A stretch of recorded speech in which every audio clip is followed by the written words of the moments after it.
Hello बच्चों, कैसे हो आप सब। तो आज हम लोग बेसिक कंसेप्ट ऑफ केमिस्ट्री का बड़ा ही इंपॉर्टेंट टॉपिक जो कि है मोल कॉन्सेप्ट, वो लोग हम लोग पढ़ने वाले हैं। तो अपनी अपनी नोटबुक ओपन कर लो, अच्छे से समझो और फिर उसके बाद अपने नोट्स बनाना, ठीक है। तो क्या है टॉपिक का नाम? Mole concept. क्या है टॉपिक का नाम? Mole concept. इतना पॉपुलर है कि कई बार ये जो चैप्टर है ना, बेसिक कंसेप्ट ऑफ केमिस्ट्री, हम उस चैप्टर का नाम ही बोल देते हैं कि मोल कॉन्सेप्ट वाला चैप्टर है। कौन सा है? मोल कॉन्सेप्ट वाला। तो अच्छे से पढ़ते हैं कि मोल कॉन्सेप्ट है क्या। तो मोल कॉन्सेप्ट में देखो, पहली टर्म क्या है? मोल। पहली टर्म क्या है? मोल। ये मोल क्या चीज होती है? What is a mole? A mole is the amount of substance that contains as many entities. अब एंटिटीज क्या होती है? चलो पहले डेफिनेशन लिखते हैं, फिर डिटेल में चलेंगे। क्या लिखा? A mole it is a amount of, it is an amount of substance, कोई भी सब्सटेंस का वो amount that contains as many entities, ENTITIES, entities. अब एंटिटीज क्या चीज होती है? एंटिटीज एटम्स ले सकते हो, मॉलिक्यूल्स ले सकते हो, आयंस ले सकते हो, पार्टिकल्स ले सकते हो, ठीक है। तो एंटिटीज में मैंने क्या ले लिया? मान लो वो एटम्स भी हो सकते हैं, ठीक है, मॉलिक्यूल्स भी हो सकते हैं, ठीक है, और पार्टिकल्स भी हो सकते हैं। वो पार्टिकल्स में आपके आयंस भी आ गए। तो a mole is an amount of substance that contains as many entities as there are relate कर दिया किससे? There are atoms in 12 gram of C12 isotope. There are atoms exactly in 12 gram of C12 isotope. C12 यानी carbon 12। जो carbon के तीन isotope है, C12, C13 and C14। Out of these three जो C12 है, it is the most stable one. सबसे ज्यादा stable, सबसे ज्यादा अबंडेंट जो हमको मिलता है कार्बन का आइसोटोप, वो कौन सा है? C12 है। तो हम लोग किसको लेंगे? इन दो को छोड़ देंगे, फिर हम लेंगे क्या? किसको? C12 को ले लेंगे। तो कार्बन का जो C12 आइसोटोप है, अगर मैं उसका 12 ग्राम ले लूं, 12 ग्राम, अगर मैं क्या ले लूं? 12 ग्राम। तो देखो ध्यान से, C12 का मतलब क्या हुआ? देखो ये कार्बन है, एटॉमिक नंबर है 6 और एटॉमिक मास कितना है? 12। और एटॉमिक मास क्या होता है? नंबर ऑफ प्रोटॉन प्लस में न्यूट्रॉन, ठीक है। तो कार्बन के अंदर जो प्रोटॉन कितने हैं? 6 है, न्यूट्रॉन कितने हैं? 6 है। तो इनका जो एटॉमिक मास A कितना हो गया? प्रोटॉन प्लस में न्यूट्रॉन, यानी 6 + 6 कितना हो गया? 12 हो गया। और वो 12 हमने यहां लिख देते हैं।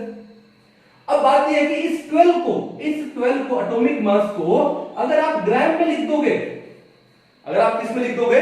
ग्राम में लिख दोगे, तो भैया वो किसके इक्वल आ जाएगा? 1 मोल के इक्वल आ जाएगा। किसी भी एटम का एटॉमिक मास, जैसे मान लो नाइट्रोजन है, इसके ऊपर आते हैं हम लोग, डिटेल में आएंगे। नाइट्रोजन है, नाइट्रोजन का एटॉमिक मास कितना होता है? 14 होता है। किसी भी एटम के एटॉमिक मास को अगर आप ग्राम में लिख देते हो, तो किसके इक्वल होता है? 1 मोल के इक्वल होता है। किसके इक्वल होता है? 1 मोल। जैसे मान लो ऑक्सीजन ले लो, ऑक्सीजन का एटॉमिक मास कितना होता है? 16, 8।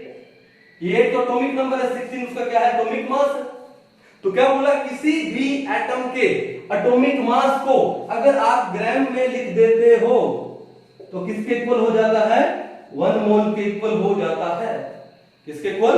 1 मोल के इक्वल। जैसे नाइट्रोजन है, ये सोडियम है, सोडियम का एटॉमिक नंबर 11, एटॉमिक मास कितना है? 23। अब 23 को अगर आप ग्राम में लिख दोगे, तो वो क्या हो जाएगा? 1 मोल सोडियम एटम्स हो जाएगा। ये क्या हो जाएगा?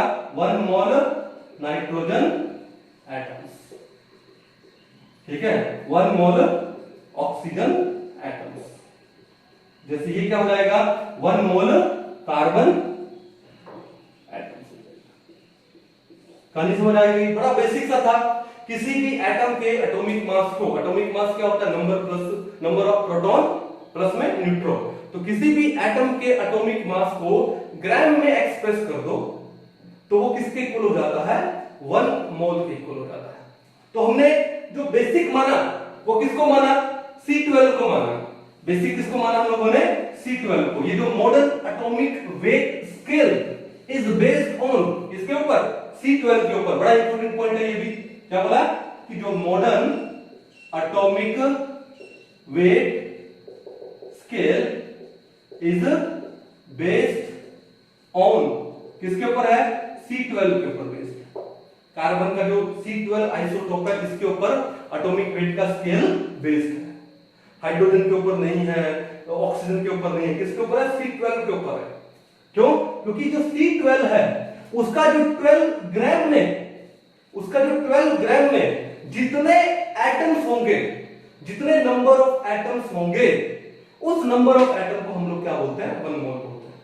अब माइंड में आता है कि सर कार्बन का एटम तो बहुत छोटा है, हम लोग अपनी नेकेड आई से तो देख नहीं सकते, तो उसका अगर 12 ग्राम ले लिया, ठीक है ले लिया सर, अब उस 12 ग्राम में कार्बन के एटम्स तो अबंडेंट होंगे, बहुत ज्यादा होंगे, तो हमको क्या पता कि वो एक एक एटम को हम कैसे गिनेंगे जिसको हम लोग देख ही नहीं सकते।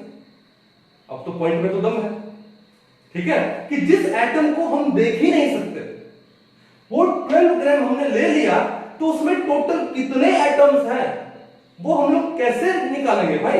जैसे मान लो आपके घर में 1 kg शुगर है। क्या है? 1 kg शुगर। अब उस 1 kg शुगर में शुगर के क्या है? पार्टिकल्स है। तो क्या आप सारे पार्टिकल्स को एग्जैक्टली काउंट कर सकते हो? ठीक है, ऑलमोस्ट इम्पॉसिबल है। ऑलमोस्ट एग्जैक्टली सारे शुगर पार्टिकल्स को एग्जैक्ट नंबर उनका काउंट करना ऑलमोस्ट क्या हो जाता है? इम्पॉसिबल हो जाता है, मुश्किल हो जाता है। तो सर वो शुगर पार्टिकल्स तो फिर भी हम लोग देख रहे हैं नेकेड आई से, लेकिन जो कार्बन एटम है वो एटम को तो हम लोग नेकेड आई से देख ही नहीं पाते हैं। Then how can we calculate the number of carbon atoms in its 12 gram? तो इसके लिए एक तरीका है कि ये काम करते हैं कि जो माइक्रोस्कोपिक पार्टिकल्स होते हैं उनका जो मास निकालने के लिए हमारे पास एक apparatus है। क्या? मास स्पेक्ट्रोमीटर। हमारे पास मास स्पेक्ट्रोमीटर क्या है? मास स्पेक्ट्रोमीटर। तो मास स्पेक्ट्रोमीटर से हम किसी भी माइक्रोस्कोपिक पार्टिकल का मास कैलकुलेट कर सकते हैं।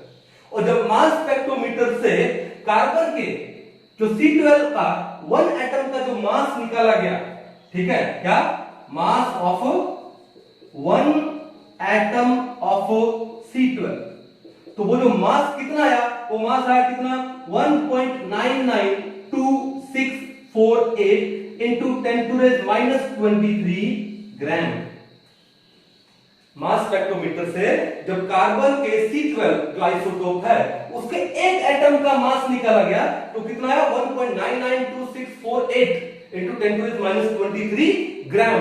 इतना कम वेट है, ठीक है। अब देखो ध्यान से, तो हमको क्या करना है कि हमको 12 ग्राम C12 में टोटल नंबर ऑफ एटम्स निकालना है, ठीक है। तो देखो क्या है?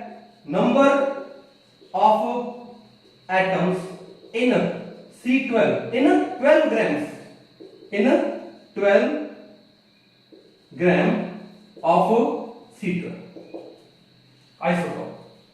अब देखो एक बात बताओ कि एक एटम का मास इतना है, या फिर मैं उल्टा लिख दूं कि 1.992648 into 10⁻⁻23 gram is the mass of 1 atom, is the mass of 1 atom, ठीक है। तो 12 ग्राम में कितने एटम्स होंगे? तो इसको एक प्रॉपर वे से लिखते हैं, देखो ध्यान से, ठीक है। देखो क्या लिखूं मैं यहां पे, ठीक है, क्या लिखूं? 1.992648 into 10⁻⁻23 gram -23 gram. It contains कितना? 1 एटम ऑफ C12, ठीक है। It contains 1 atom of C12। तो भैया आपके पास तो 1 ग्राम में कितना होगा? तो 1 ग्राम में आ जाएगा 1/1.992648 into 10⁻⁻23। तो फिर आपके पास कितना? 12 ग्राम में, क्योंकि आपने किसका निकालना है? 12 ग्राम का निकालना है कि 12 ग्राम ऑफ C12 में टोटल कितने नंबर ऑफ एटम्स है। तो 12 ग्राम कंटेन्स, तो 12 से मल्टीप्लाई कर दो, 1/1.992648 into 10⁻⁻23 इनटू में क्या कर दो? 12 कर दो। अब एक बार सोच के देखो, ये 1.99 है, एक बार रफली मान लो इसको 2, तो 12/2 कितना होगा? 6 होगा। अब डिनोमिनेटर कम था, हमने थोड़ा सा ज्यादा माना है, तो जो भी आपकी वैल्यू आई है उससे थोड़ी सी ज्यादा आएगी। तो जो वैल्यू आती है वो वैल्यू आती है कितनी? 6.022137। कितनी वैल्यू आती है? 6.022137। अब ये 10 टू रेज -23 है, ऊपर जाके क्या हो जाएगा? +23, इनटू में आ गया 10 टू रेज 23, और ये क्या आ गया? इसके अंदर एटम्स आ गए। क्या आ गए? ये एटम्स। कि भैया C12 है, उसके 12 ग्राम में टोटल कितने एटम्स होते हैं? 6.022137 into 10 to raise 23 एटम्स होते हैं। तो ऐसे हमने एक एक एटम को गिना नहीं है, हमने मास स्पेक्ट्रोमीटर से जो C12 था उसके एक एटम का मास निकाल लिया गया, बाद में उसको डिवाइड कर दिया गया, किससे? 12 को उससे डिवाइड कर दिया गया, तो हमारे पास क्या आ गया? टोटल नंबर ऑफ एटम्स आ गए किसमें? 12 ग्राम ऑफ C12 में। कहानी समझ आ गई? अब ये जो वैल्यू आई है, ये वैल्यू हर एक एलिमेंट का सेम होना चाहिए ना, हर एक एलिमेंट का सेम होना चाहिए। तो देखो ध्यान से, ये तो किसका लिया? C12 का लिया। मान लो नाइट्रोजन होता तो उसका एटॉमिक मास कितना है? 14। कितना है? 14। अब इसका क्या निकालते हैं? एटॉमिक मास को मैंने क्या बोला? ग्राम में लिख दो। 14 ग्राम इज इक्वल टू क्या हो जाता है? 1 मोल हो जाता है। अब बात यह है कि ये कैसे निकाले सर? यहां तो 12 ग्राम से निकाला था, यहां पे किससे निकालेंगे? 14 ग्राम से, तो वैल्यू सेम कैसे आएगी सर? भाई अगर मैं यहां पे 12 अपॉन में 1.99 into 10 to the -23 किया था तो ये वैल्यू आई थी। अगर यहां पे 14 अपॉन ये वैल्यू करेंगे तो वैल्यू तो क्या आएगी? ज्यादा आएगी। तो भैया एक बात देखो ना, ये वेट किसका है? This is the mass of one atom of C12। तो नाइट्रोजन का जो एटम है वो कार्बन के एटम से थोड़ा हैवी है, तो उसका मास इससे थोड़ा सा क्या आएगा? ज्यादा आएगा। तो 14 से जब इस नाइट्रोजन के एक एटम का मास स्पेक्ट्रोमीटर से निकाल के डिवाइड करोगे तो आपके पास क्या लिखा मैंने? Mass of one atom of N14 nitrogen का, वो डिवाइड करोगे, ठीक है, 14 ग्राम में से, तो कितना आएगा? 6.02237 into 10 to raise 23। ये मास एग्जैक्ट, ये जो नंबर आएगा एग्जैक्ट कितना आएगा? अब ये जो नंबर आया, इस नंबर को हम लोग यहां पर क्या बोलते हैं? मोल बोलते हैं। और इस नंबर को वैसे क्या बोलते हैं? Avogadro number. हमारे एक साइंटिस्ट थे एमिडियो एवोगैड्रो, इटालियन साइंटिस्ट थे। उन इटालियन साइंटिस्ट के नेम पे है, इसको हम लोग क्या बोलते हैं? Avogadro number. शॉर्ट में क्या लिखते हैं? एन, और सबस्क्रिप्ट में क्या? ए स्टैंड्स फॉर एवोगैड्रो। तो एवोगैड्रो नंबर किसके इक्वल होता है? 6.022। देखो पूरा डिटेल में बोलना 6.022137 एवरी टाइम, तो शॉर्ट में ले लो 6.022 into 10 to raise 23 is known as Avogadro number. क्या बोलते हैं उसको हम लोग? एवोगैड्रो नंबर बोलते हैं। कहानी समझ आई? उतार दो इसको एक बार, तो मैं इसको मिटा देता हूं। तो 6.022 into 10 to raise 23 इस नंबर को क्या बोलेंगे? एवोगैड्रो नंबर बोलेंगे। और ये नंबर क्या है? एक कांस्टेंट है, इसको एवोगैड्रो कांस्टेंट भी बोलते हैं। क्या बोलते हैं इसको? Avogadro constant. तो Na किसके इक्वल हो गया? 6.022 into 10 to raise 23। अब इसका जो सिग्निफिकेंस है, इसका जो फायदा है, किसके लिए है? माइक्रोस्कोपिक पार्टिकल्स के लिए है। किसके लिए है? माइक्रोस्कोपिक पार्टिकल्स के लिए। जैसे एक चीज देखो, आप मार्केट में बनाना ले आते हो, तो किस में लेके आते हो? डजन्स में लेके आते हो।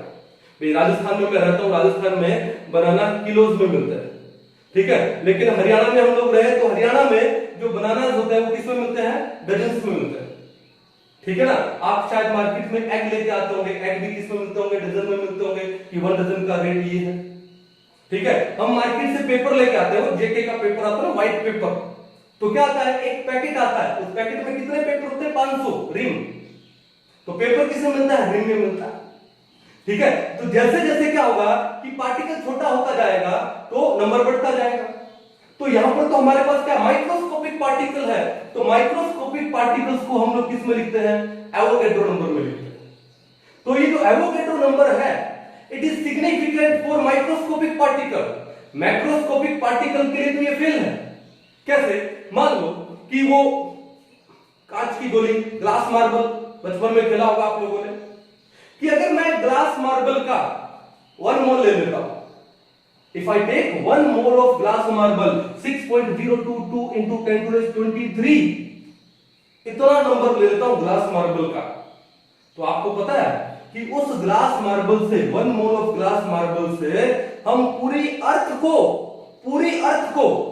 कितना, एक थिक लेयर बन जाएगी, कितनी, 5 किलोमीटर तक, जमीन से लेकर के 5 किलोमीटर तक एक थिक लेयर, और उसमें पूरी अर्थ कवर हो जाएगी। ओ माय गॉड, क्यों? मैक्रोस्कोपिक पार्टिकल लिया आपने, और वो भी ये नंबर कम नहीं है, ये नंबर बहुत ज्यादा है। इतने नंबर की अगर आप ग्लास मार्बल ले सकते हो, then you can cover the entire earth with a 5 kilometre thick layer. तो भैया ये जो एवोगैड्रो नंबर है, it is significant only for microscopic particle, macroscopic के लिए नहीं लेते हम लोग। पता लगा कि सर एवोगैड्रो नंबर है, उतने बनाना दे दो, और तो सोचो पूरी अर्थ कितने किलोमीटर लेयर तक कवर हो जाएगी, समझ रहे हो ना? ठीक है, तो माइक्रोस्कोपिक पार्टिकल के लिए एवोगैड्रो नंबर बड़ा शानदार है। ठीक है, अब ये जो एवोगैड्रो नंबर आया, इसको हम लोग क्या बोलते हैं? 1 मोल। क्या बोलते हैं? 1 मोल। 1 मोल का मतलब क्या हुआ? Avogadro number. और उसमें कितनी एंटिटीज है? एंटिटी का मतलब एटम, पार्टिकल्स या मॉलिक्यूल्स। कितनी है? 6.022 into 10 to the 23 है। जैसे मैंने क्या बोला कि जो कार्बन का मास कितना, 12, इस 12 को ग्राम में लिख दो, तो उसमें कितने कार्बन एटम होंगे? कितने कार्बन एटम होंगे? 6.022 into 10 to the 23 C12 atoms होंगे। अब बार बार ये नंबर लिखूं तो शॉर्ट में लिख दूं, उसमें कितने होंगे? Na एटम्स होंगे, एवोगैड्रो नंबर एटम्स होंगे। और एवोगैड्रो नंबर का मतलब क्या है? 1 मोल। तो 1 मोल क्या होता है? ए मोल क्या होता है? A mole is the amount of substance that contains as many entities as there are atoms in exactly 12 gram of C12 isotopes. तो modern atomic weight scale is based on C12. कहानी समझ आई? ठीक है, तो ये था किसके बारे में? एटॉमिक वेट के बारे में। अब एक चीज नोटिस करो यहां पर, ये किसके बारे में था? मोल के बारे में हम लोग पढ़ रहे थे। ठीक है, तो फिर मैंने क्या बोला? किसी भी एटम का एटॉमिक मास जो है उसको ग्राम में ले लो, तो वो क्या हो जाता है? 1 मोल हो जाता है। क्या हो जाता है? 1 मोल हो जाता है। अब सिंपल यानी बड़ा डिटेल में चलेंगे हम लोग। आपके पास मान लो कोई क्वेश्चन है, क्वेश्चन ये है कि भैया बताओ कि आपके पास लगभग 69 ग्राम सोडियम है। 69 ग्राम क्या है? सोडियम है। तो उसमें total number of sodium atoms कितने होंगे? क्या निकालना है? Total number of sodium atoms in 9 gram sodium. तो सिंपल सी बात है, तो क्या काम करोगे कि टोटल नंबर ऑफ एटम्स निकालना है। तो भैया 69 ग्राम, तो पहले देखो सोडियम है, सोडियम का एटॉमिक मास कितना होता है? 23। तो एटॉमिक मास को 23 को ग्राम में लिख दो, तो उसमें कितने एटम है? एवोगैड्रो नंबर कितने एटम है? Na एटम्स है, एवोगैड्रो नंबर एटम्स है। तो भैया बताओ 69 में कितना हो जाएगा? आपने यहां पर क्या किया? 3 टाइम्स किया, तो ये कितना हो जाएगा? 3 टाइम्स ऑफ Na एटम्स। कितने एटम्स हो जाएंगे? 3 Na। कितना इजी है लिखना। अब इसको मैं लिखूं कि sir 3 into 6.022 into 10 to the 23 atoms, और इसको मैं आगे सोल्व करूं, कितना जाएगा? कितना जाएगा? 66018 into 10 to the 23। साइंटिफिक में ले पॉइंट को यहां 1.8066 into 10 to the 24 एटम्स। ठीक है, ये भी लिख सकता हूं। ये लिखना थोड़ा सा लेंथी लगता है, और ये लिखना बड़ा इजी लगता है। कितना? 3 Na एटम्स। क्या? 3 Na एटम्स। कहानी समझ आ रही है? कोई इशू नहीं है ना? अब देखो ध्यान से और लेते हैं एग्जांपल। जैसे मान लो हम लोगों ने क्या ले लिया? कैल्शियम ले लिया। कैल्शियम एटॉमिक नंबर 20 और एटॉमिक मास कितना होता है? 40। तो हमने क्या बोला कि you have 50 gram of calcium, you have 50 gram of calcium, और 50 ग्राम ऑफ कैल्शियम में टोटल कितने कैल्शियम एटम्स हैं? ठीक है, इसमें atoms in 50 gram of calcium. तो क्या करोगे, अपन देखा कि कैल्शियम का एटॉमिक मास कितना है 40, उस 40 को क्या कर दो, 40 को ग्राम में लिख दो, इज इक्वल टू क्या हो जाएगा, एवोगैड्रो नंबर, बोले तो 1 मोल, बोले तो 1 मोल। Na क्या हो जाएगा एटम्स, या फिर मैं क्या लिख दूं 1 मोल एटम, एक ही बात है, ठीक है। तो 40 ग्राम में है Na एटम्स, तो भैया 1 ग्राम में कितना हो गया, Na बाय में 40 एटम्स हो गया, तो 50 ग्राम में कितना हो गया, Na अपॉन में 40 इंटू में 50, एक जीरो से एक जीरो, 5/4 कितना होता है 1.25, तो आपके पास क्या आ गया 1.25 Na एटम्स आ गया, क्या आ गया आपके पास 1.25 Na एटम्स आपके पास आ गए। अब ये तो बात थी किसकी, एटम्स के बारे में बात कर रहे थे। अगर आपके पास मॉलिक्यूल हो तो, अगर आपके पास क्या हो मॉलिक्यूल्स हो तो, बिठा रहा हूं एक बार इसको मैं, अगर आपके पास मॉलिक्यूल, जैसे मान लो मैंने ले लिया क्या, जैसे मीथेन ले लिया, क्या ले लिया हम लोगों ने मीथेन, या फिर हम लोगों ने क्या ले लिया वाटर ले लिया। कुछ एक एग्जांपल ले लेते हैं, मीथेन ले लिया, वाटर ले लेते हैं, अमोनिया ले लेते हैं। अब कोई आपसे पूछे कि जो मीथेन है, मीथेन के 1 मोल में कितने मोल एटम्स है, अब ये बताओ कि ये मीथेन हो चाहे वाटर हो चाहे अमोनिया हो, सारे के सारे क्या है मॉलिक्यूल्स है, ये सारे के सारे क्या है मॉलिक्यूल्स है। तो एक मॉलिक्यूल में टोटल नंबर ऑफ एटम्स, तो क्या पढ़ा था हम लोगों ने एटॉमिसिटी, तो यहां पर मीथेन मॉलिक्यूल का एटॉमिसिटी कितना है, एक कार्बन 4 हाइड्रोजन, तो इसका जो एटॉमिसिटी है वो कितना हुआ 5 हुआ, इसका एटॉमिसिटी कितना हुआ, इसका एटॉमिसिटी है वो कितना हुआ 3 हुआ, इसका एटॉमिसिटी कितना हुआ 4 हुआ। तो कोई पूछे कि 1 मोल ऑफ मीथेन में कितने मोल एटम होते हैं, क्या बोला 1 मोल मीथेन में कितने मोल एटम्स हैं। तो आप एक चीज देखो कि मीथेन के एक मॉलिक्यूल में कितने एटम हुए 5, तो उसके 1 मोल में कितने हुए 5 मोल एटम्स हुए। तो इस 1 मोल को मीथेन, इसको क्या बोलेंगे 1 मोल मॉलिक्यूल, क्या बोलेंगे 1 मोल मॉलिक्यूल। मोल एटम का मतलब क्या है, मोल एटम का मतलब क्या है कि आपको एटम्स दिए हैं मोल में, और मोल मॉलिक्यूल का मतलब क्या है कि आपको मॉलिक्यूल्स दिए हैं मोल में। क्लियर कहानी। अब देखो उसके बाद आते हैं क्या, मोल निकालना, methods to find number of moles, methods to find number of moles, बड़ा इंपॉर्टेंट है ये भी कि नंबर ऑफ मोल निकालने के क्या क्या मेथड है सर। पहला देखो सिंपल सा मेथड है कि n, नंबर ऑफ मोल को स्मॉल n से लिखते हैं, पहली बात नंबर ऑफ मोल को क्या लिखते हैं स्मॉल n से लिखते हैं। तो नंबर ऑफ मोल क्या होता है, गिवन मास या given weight upon molar mass. Molar mass का मतलब क्या हुआ, मास ऑफ 1 मोल, तो given mass by molar mass, और 1 मोल का मास कैसे निकालते हैं, एटॉमिक मास को ग्राम में एक्सप्रेस कर दो, हो गया। तो नंबर ऑफ मोल कैसे निकालते हैं, given mass by molar mass. अब बात यह है कि नंबर ऑफ मोल तो निकाल रहे हो क्या एटम्स का, किसका निकाल रहे हो एटम्स का निकाल रहे हो, तो क्या जाएगा गिवन मास अपॉन में, उस कंडीशन में क्या जाएगा एटॉमिक मास आ जाएगा, क्या जाएगा atomic mass. But in case of molecules निकाल रहे हो number of moles, in case of molecules, आपको कोई मॉलिक्यूल दिया है और फिर नंबर ऑफ मोल निकालने हैं, तो कैसे निकालोगे, तो निकालोगे क्या गिवन मास बाय में मॉलिक्यूलर मास, या फिर उसको हम लोग मोलर मास बोलते हैं, गिवन मास बाय में मोलर मास। कहानी समझ गए, कोई इशू नहीं है, यहां पे एटॉमिक मास था वहां पे मॉलिक्यूलर मास लेना।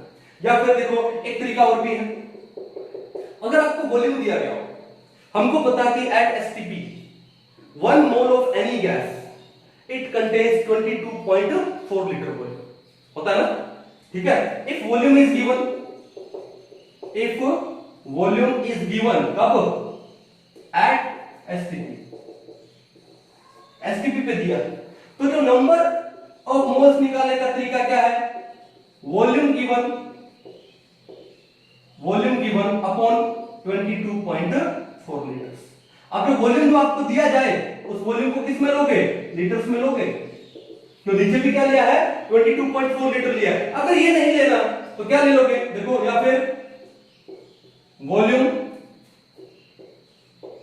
गिवन किसमें, इन ml अपॉन में। तो जो नीचे 22.4 लीटर्स है, जो नीचे 22.4 लीटर्स है उसको भी किसमें कन्वर्ट कर दो, ml में। कितना जाएगा, 22,400 ml। कब, जब वॉल्यूम दिया, जब क्या दिया हो, वॉल्यूम। कर पाओगे, कोई इशू नहीं है, ठीक है। तो फिर पार्टिकल्स दिए हो नंबर 4 कि मान लो आपको दे दे कि भैया इतने एटम्स हैं कि 3.011 into 10 to raise 23 एटम्स हैं किसी पर्टिकुलर जो एटम आपको दे, एलिमेंट दे, तो उसके नंबर ऑफ मोल्स निकालने हैं। तो कैसे निकालोगे, क्या लिखो, if number of atoms are given, या नंबर ऑफ पार्टिकल्स बोल दूं। अब वो पार्टिकल्स है वो क्या क्या हो सकते हैं, वो आपके एटम्स भी हो सकते हैं, वो आपके मॉलिक्यूल्स भी हो सकते हैं, ठीक है। If number of particles is given, अगर ये दिया जाए तो n कैसे निकालते हैं, तो जो n, कैपिटल N क्या है, नंबर ऑफ पार्टिकल्स जो भी आपको दिया गया है, ठीक है, अपॉन में क्या कर दोगे, Na यानी एवोगैड्रो नंबर, अपॉन में क्या कर दोगे, एवोगैड्रो नंबर। जैसे मान लो एक क्वेश्चन आपके पास है, क्वेश्चन क्या दिया है कि देयर आर, या फिर फाइंड नंबर ऑफ मोल्स, ठीक है, इन 3.011 into 10 to raise कितना, 24, 10 to raise 24 atoms of sodium. आपको एक क्वेश्चन दे दिया कि 3.011 into 10 to raise 24 एटम्स है सोडियम के, तो उसमें कितने नंबर ऑफ मोल्स होंगे। तो कैसे करोगे इसको, ठीक है, यहां पे कर दे n इज इक्वल टू, अब आपको नंबर ऑफ पार्टिकल्स कितने दिए हैं, यहां पे एटम्स दिए हैं कितना, 3.011, तो ये हो जाएगा 3.011 into 10 to raise 24 अपॉन क्या करोगे, एवोगैड्रो नंबर, और एवोगैड्रो नंबर कितना होता है, 6.022 into 10 to raise 23 into 10 to raise 23। अब ऊपर 10 to raise 24 है, नीचे 10 to raise 23 है। एक काम करो, ऊपर भी 10 to raise क्या कर दो, 23 कर दो, और इस पॉइंट को एक डिजिट आगे ले जाओ, सही किया। अब 10 to raise 23 से 10 to raise 23 कैंसिल आउट हो गया, 30 अपॉन में 6 कितना आएगा, 5 आएगा अप्रोक्सीमेटली। तो आपके पास n की वैल्यू अप्रोक्सीमेटली कितनी आ गई, 5 आ गई। n की वैल्यू अप्रोक्सीमेटली कितनी आ गई, 5 आ गई। तो इसका मतलब आपको कितने मोल्स दे रखे हैं उसने, 5 मोल एटम्स दे रखे हैं, किसके, सोडियम के 5 मोल एटम्स दे रखे हैं। कहानी समझ गए ना आप लोग, कोई इशू नहीं है ना।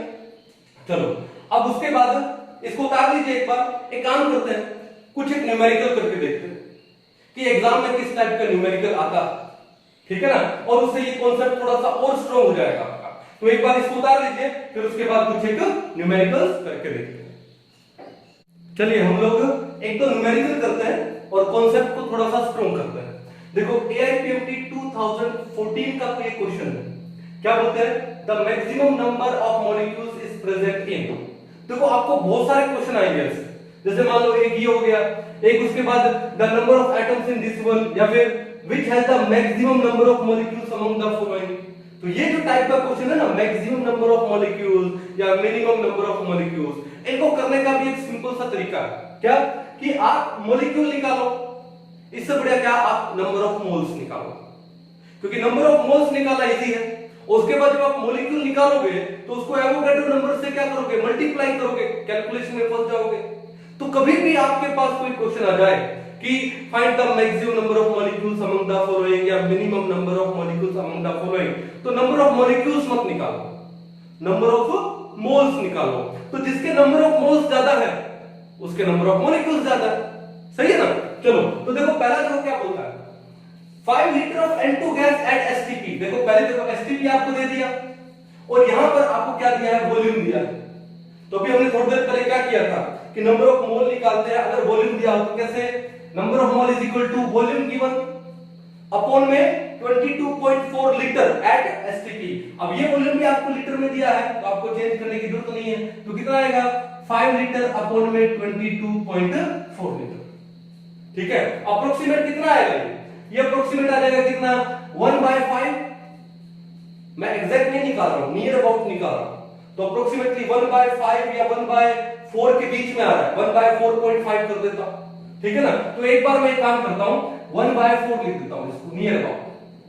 ठीक है ना, चलो अब आगे देखो 0.5 ग्राम ऑफ H2 गैस। अब यहां पे आपको वेट दिया हुआ है, तो वेट देते हैं तो नंबर ऑफ मोल कैसे निकालते हैं, given mass by molar mass. अब H2 देता है, H2 क्या है, मॉलिक्यूल है, H2 तो क्या है, मॉलिक्यूल है, तो गिवन मास कितना है 0.5 और H2 का मॉलिक्यूलर मास कितना होगा 2, H2 है तो 2 ग्राम होगा, तो 0.5 बाय में 2 कितना जाएगा, यह आ जाएगा आपका कितना 1/4 आ जाएगा।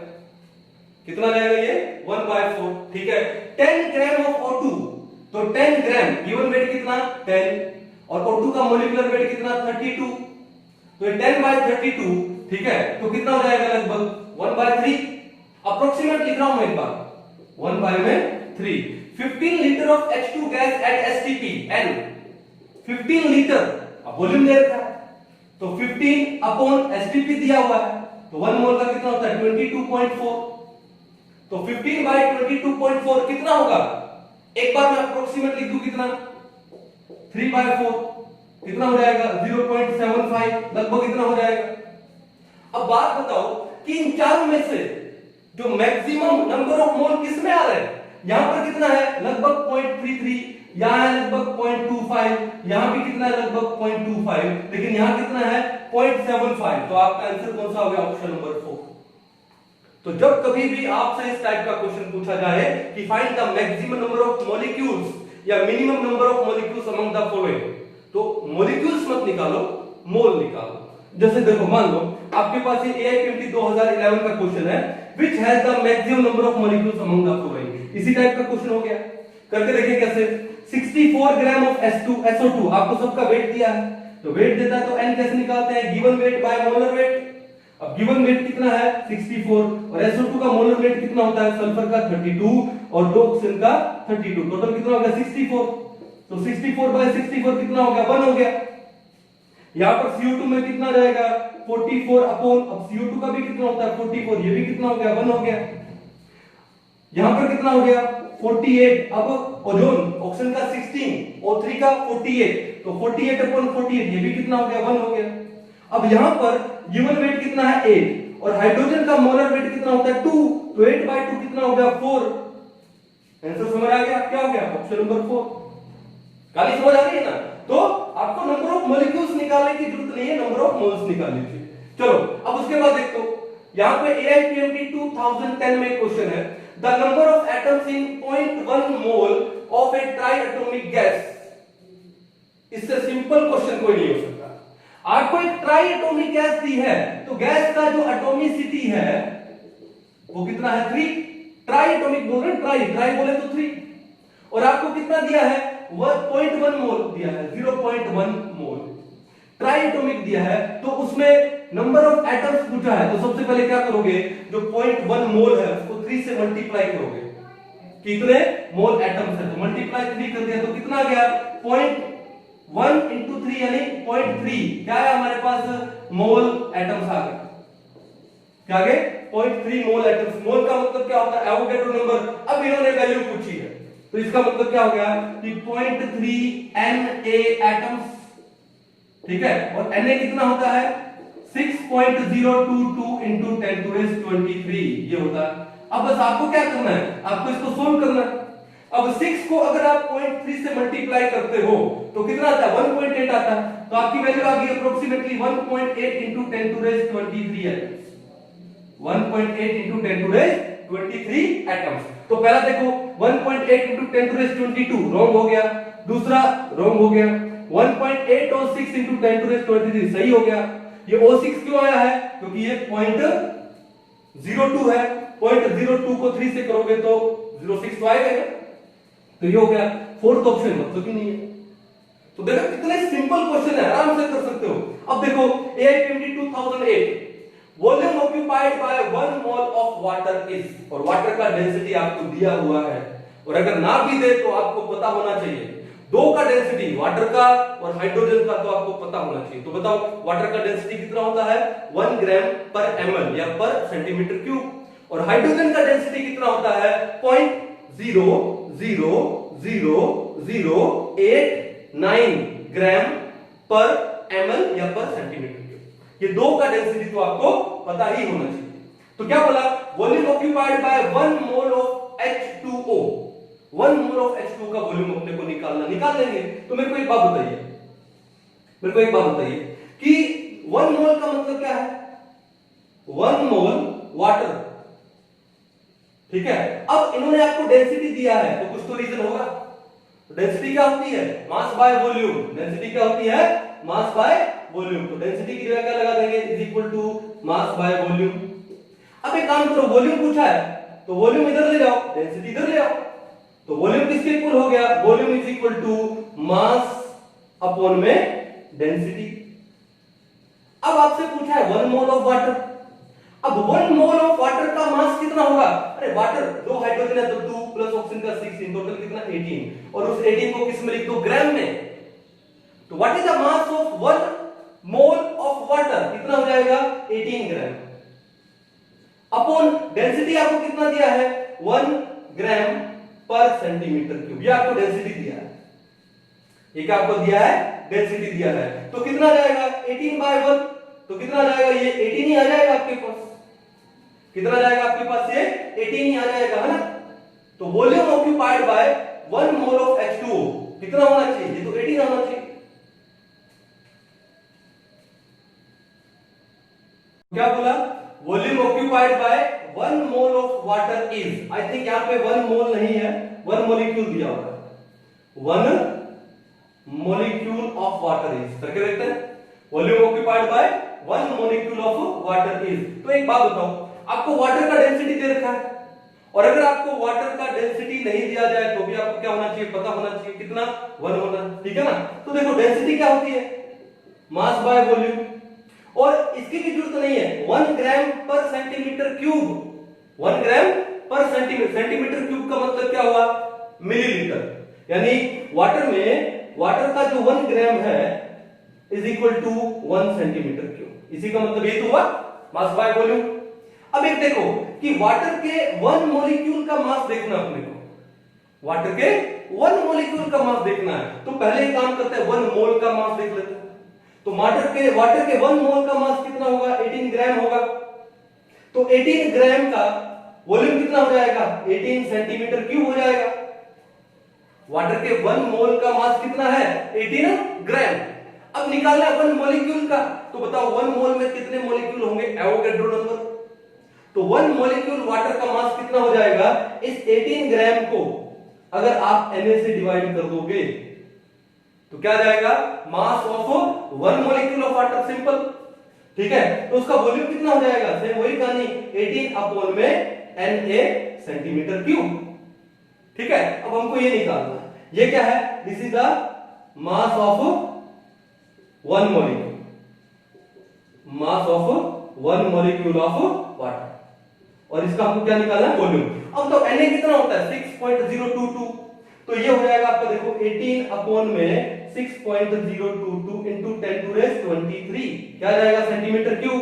तो इसको मैं एक बार 6 मान लेता हूं, तो 18 by 6 कितना हो गया, लगभग 3, तो ये आपके पास आ गया 3 into ये 10 to raise 23 ऊपर जाके -23, क्या जाएगा सेंटीमीटर क्यूब। बड़ा सिंपल सा क्वेश्चन था ये। तो क्या हो जाएगा इसका answer, what is the volume occupied by 1 molecule of water, it is 3 into 10 to raise -23 centimetre cube. तो पहला ही ऑप्शन हो गया, दूसरा नहीं है, तीसरा नहीं है, चौथा नहीं है। क्वेश्चन समझ आए कैसे करते हैं, क्वेश्चन करने से आपका कॉन्सेप्ट थोड़ा और बिल्डअप होगा कि किस टाइप के क्वेश्चन एग्जाम में आते हैं और उन क्वेश्चन को हम लोग सोल्व कैसे करें। जैसे इस टाइप के क्वेश्चन में आपको पता लगा होगा कि मैक्सिमम नंबर ऑफ मॉलिक्यूल्स या मिनिमम नंबर ऑफ मॉलिक्यूल्स पूछे तो आपको मॉलिक्यूल नहीं निकालना, आपको क्या निकालना है, नंबर ऑफ मोल्स निकालना है, ठीक है। तो एक काम करो, एक बार इनको उतार दीजिए, ठीक है, उसके बाद और आगे चलते हैं। चलिए नेक्स्ट क्वेश्चन देखो, नीट 2018 में आया हुआ है।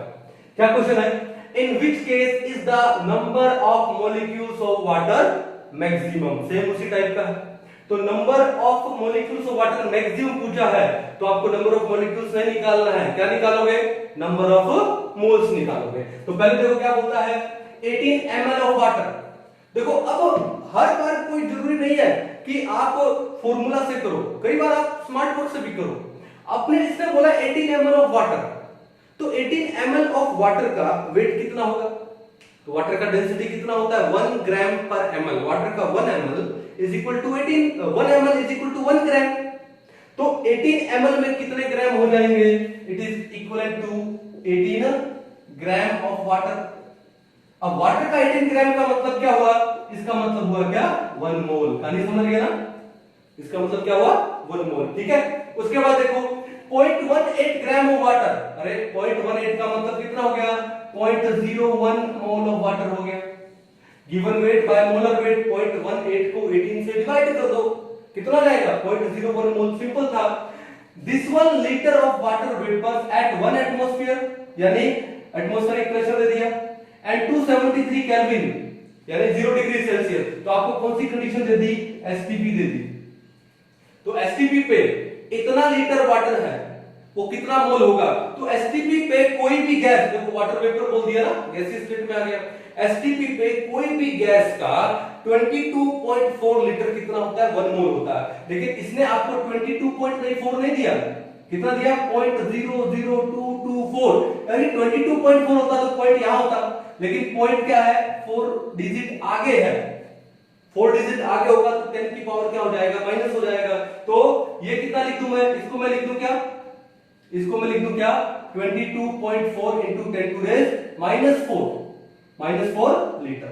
अब देखो एसटीपी पे 22.4 लीटर कितना होता है? 1 मोल, और 1 इंटू कितना हो गया? 10 to raise -4, तो ये कितना आ गया? 10 to raise -4 मोल आ गया। ठीक है, उसके बाद ये तो डायरेक्ट आपको दिया 10 to raise -3 mole of water. तो मैक्सिमम नंबर ऑफ मोल कहां पर हुए? पहला ऑप्शन में ही हुआ। तो जिसमें मैक्सिमम नंबर ऑफ मोल है, एवोगैड्रो नंबर से मल्टीप्लाई कर दो, मैक्सिमम नंबर ऑफ मॉलिक्यूल्स आ जाएंगे। यानी बड़ा ही सिंपल सा क्वेश्चन था, 4 नंबर फ्री के थे। अब क्वेश्चन देखो, ये बड़ा इंटरेस्टिंग क्वेश्चन है। अगर एक बार इस वीडियो को पॉज करके आप खुद सोल्व करना चाहते हो तो करके देखिए, मजा आ जाएगा इस क्वेश्चन में। तो अब क्वेश्चन देखो क्या है, the number of gram molecules of the oxygen in 6.02 into 10 to raise 23 CO molecules। अब देखो थोड़ा सा ट्रिकी क्वेश्चन है, लैंग्वेज देखने की कोशिश करना। अब आपको दिया है CO, कार्बन मोनोऑक्साइड। अरे CO में तो ऑक्सीजन क्या है? एटम है ना, क्या है? एटम है। लेकिन आपसे क्या पूछा है? ग्राम मॉलिक्यूल पूछा है, मॉलिक्यूल पूछा है। लेकिन CO में ऑक्सीजन क्या है? एक एटम है। तो पहले काम करो, 6.02 into 10 to raise 23 क्या हो गया? 1 मोल हो गया। अब इतने CO मॉलिक्यूल्स में क्या पूछा आपसे? ऑक्सीजन। तो ऑक्सीजन कितना है? ये 1 मोल है, 1। अब इसमें क्या है? एटम है, तो इसको क्या लिख दूंगा मैं? 1 ग्राम एटम, क्योंकि ग्राम एटम का मतलब क्या होता है? मोल एटम। 6.02 into 10 to raise 23 क्या है? Na, मोल। ठीक है, और उस CO में ऑक्सीजन क्या है?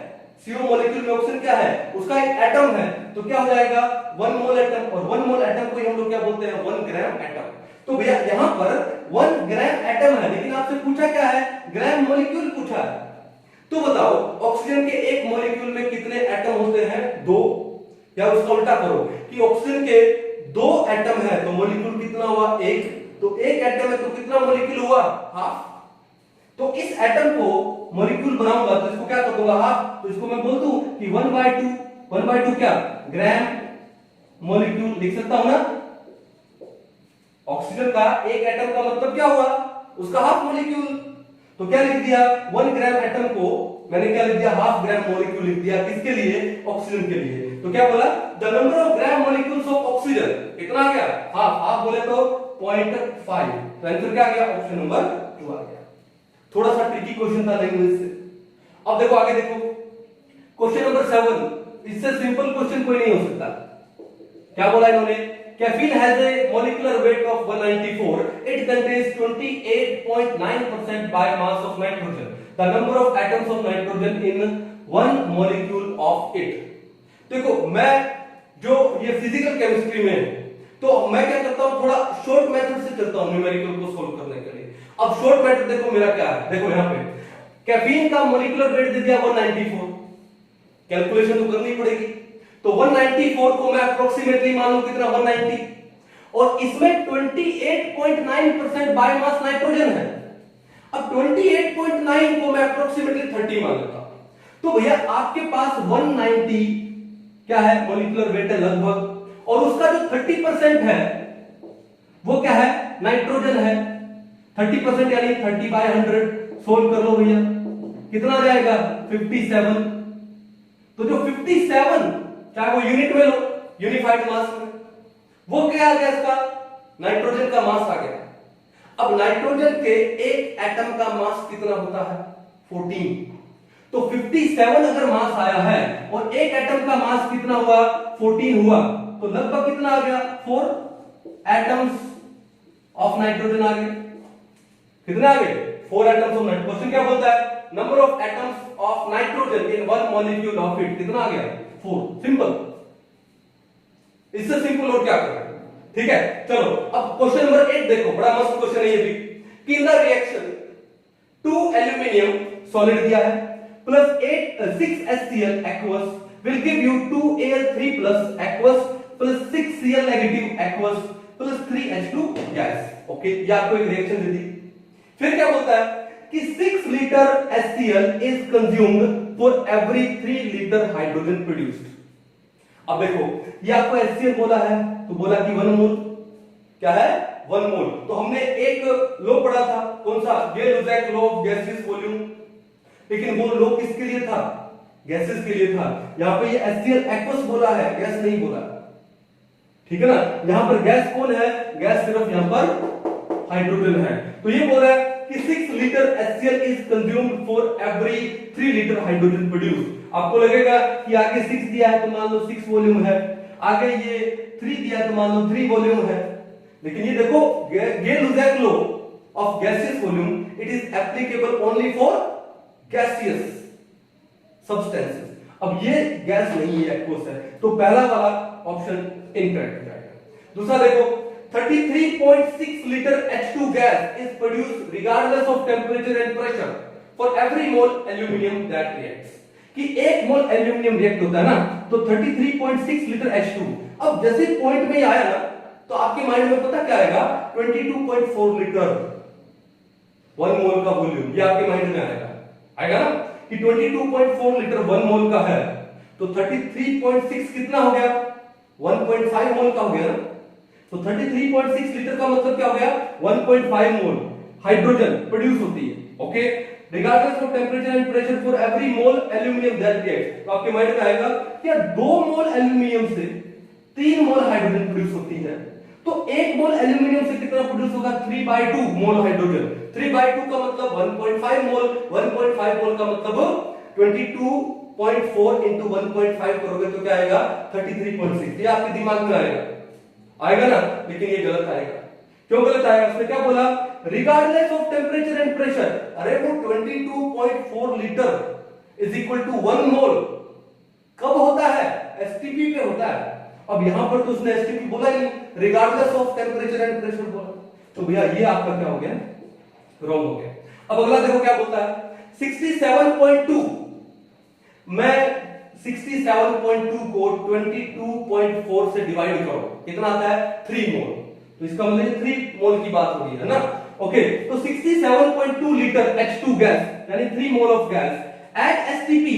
अब देखो मजे वाली बात, अब इन्होंने एसटीपी दिया है तो मैं बोल सकता हूं यहां पे at STP is produced for every mole of aluminium that react. अरे 2 मोल एल्यूमिनियम से कितनी हाइड्रोजन प्रोड्यूस हो रही है 3 मोल, तो 1 मोल से कितना होगा 3/2 1.5 का मतलब कितना हुआ 33.6 हुआ, कितना हुआ 30, लेकिन इसने कितना बोला है 67.2 बोला है, रॉन्ग हो गया। अब अगला देखो क्या बोलता है कि 11.2 लीटर H2, 11.2 लीटर H2 का मतलब बता दो, और कब बोल रहा है ये एट एसटीपी। अब जब एसटीपी बोल रहा है तो मैं ये कंफर्म कर सकता हूं कि 1 mole of a gas is equal to 22.4 litre. तो 11.2 लीटर गैस का मतलब क्या हुआ, हाफ मोल हुआ। 11.2 अपॉन 22.4 कितना हुआ, हाफ मोल। कि half mole of H2 and STP is produced for every mole of HCl that consumed। तो देखो यहां पर कि 6 मोल ऑफ HCl कंज्यूम हो रहे हैं, तो 3 मोल ऑफ H2 प्रोड्यूस हो रही है, तो 1 मोल ऑफ HCl कंज्यूम होगा, तो कितना मोल ऑफ H2 प्रोड्यूस होगा, 3/6, बोले तो हाफ मोल प्रोड्यूस होगा कि नहीं होगा।